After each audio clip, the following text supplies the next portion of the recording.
First of all, I want to talk about an event that's going to be coming up here in Nevada where I am the co-chair. It's called Equality Days. Equality Days was started in 2009, the 2009 Nevada legislative cycle, after the loss in Proposition 8 in California. A group of activists got together and decided that we needed to be advocates for our own rights here in Nevada as well as other parts of the country. So 36 organizations got together and went to Carson City and lobbied for our rights. The benefit of that event was the passage of SB 298. 293? Domestic partnerships you're talking about? 283, SB 283. 283, domestic partnership. We were fortunate enough to be in the Senate gallery at our Equality Days event the night that was voted on in the Nevada Senate. And it made an impact on the vote. It put a face of LGBT Nevadans with the legislators who probably had never met an LGBT person, or maybe didn't think they'd ever met an LGBT person. So we came away with a great success. So 2 years later, we're going back, March 28th and 29th.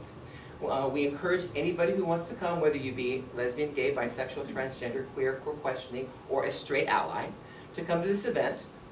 You can get the information at standoutforequality.com.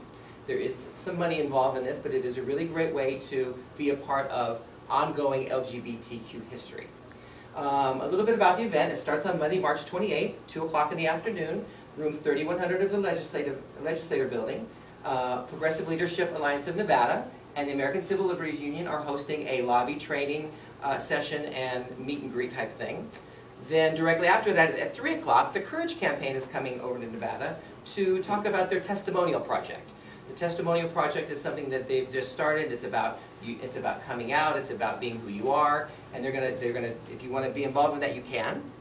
At 6 o'clock that evening, Monday the 28th, the Human Rights Campaign, HRC, is hosting an event at the Governor's Mansion from 6 to 8 o'clock. I'm told that the governor has a very strong chance of showing up to the event and mingling with us. I hope so. Laura is dying to meet Governor Sandoval, I can just tell. His office called me today, and he's entertaining a meeting.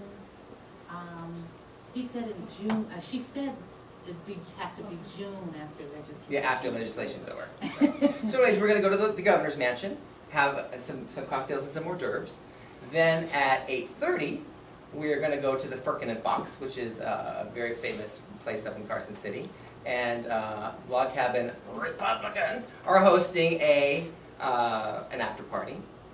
Then the next morning we get up, 7:30 in the morning, Stonewall Democrats of Northern Nevada, hosting a continental breakfast at the Legislative Building, room 3100, where you can meet all of your fellow activists and LGBT and people and straight allies.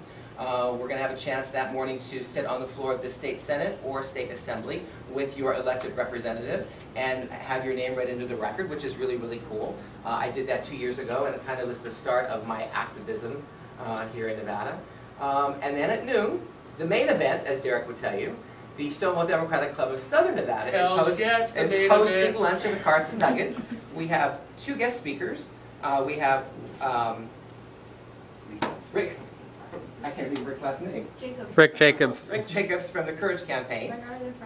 Yes, and Cleve Jones, Derek's best friend, coming to Nevada to talk about, and he's the legendary LGBT activist and creator of the AIDS quilt. So he will be our guest speaker, those 2 gentlemen. So that's a little bit about Equality Days. If you're going to go, I suggest you get a hold of your senator or assembly person and make a pre-appointment to go to their office while you're there, so you can go in and meet them, talk about our issues. We have several. And if you flip the screen there, we can talk about what our issues are. The first one is Assembly Bill 90, and that is a bill that makes changes to provisions relating to employment practice. That is a bill that has been sponsored by Tick Seegerboom, and it's got very broad language about non-discrimination against someone's appearance. It mainly focuses on height and weight issues, but it does talk about appearance and how somebody comes to work. The next one is AB 154. This is Assemblyman Jason Frierson's bill.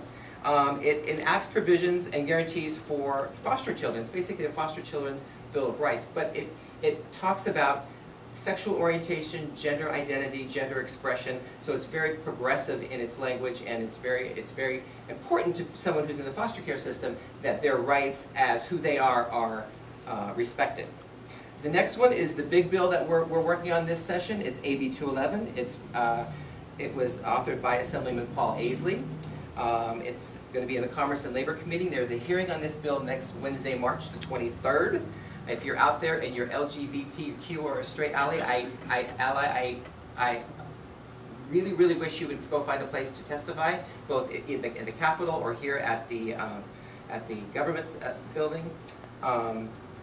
This bill is very important. It will add employment non-discrimination to people who are transgender. Because right now, if you're a transgender person, you can get fired in the state for no reason whatsoever. This is very important. This will allow them protections on the job. All they want to do is, as anybody does, is make money and earn a living and be a productive part of society. Right now, there's reasons why sometimes they can't, so this would protect their rights. The next bill is SB 180, authored by Senator David Parks. This is in the Judiciary Committee. Andrew actually went and testified on this bill a couple weeks ago. It expands provisions to the transgender community as far as hate crimes goes. So again, more protections for everybody out there. We have some bill drafts that haven't been fully introduced as bills yet. We have BDR 19-608, which is from Assemblyman Ira Hansen. This is a bill that would revise governing the indication of gender on certain forms and applications. This is not a good bill. Last year, the ACLU, Stonewall, and a few other organizations were very active in getting the DMV to, as Derek talked about the issue of passports. The DMV here in Nevada is now, which has always been policy, but they always didn't enforce it, they now have to respect someone's gender identity. If I were a transgender individual and I had gone to the doctor and the doctor gave me a letter saying, yes, my gender is now different, the gender marker now needs to be changed on my driver's license. This bill would make that, bring that whole policy into question along with other policies. So this BDR 19-608 is not a good bill if it actually comes to a bill. I have to testify against that one. BDR 34-643, this is Senator David Parks, makes various changes concerning harassment, intimidation, and bullying that occur in public schools, very important. BDR 34-732 makes various changes concerning bullying and cyberbullying. That one is authored by Sheila Leslie. BDR 54-799 revises provisions relating to unlawful discrimination in places of public accommodation. And this one again is authored by Senator and supported by Senator Sheila Leslie. One that's not up there, SB 52, revises provisions relating to vital statistics.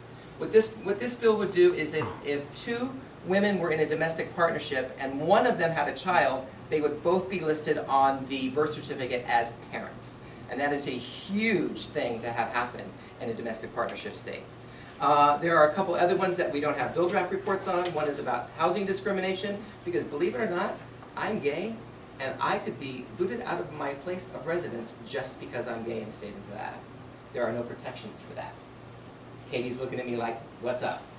That's an LGBTQ issue, girl. And the other one is, we're trying to get domestic partnership benefits for state employees. There's not a bill draft on that report. If anybody has any questions, I'd be happy to stick around and talk about these or the equality-based events after the program. Thank you.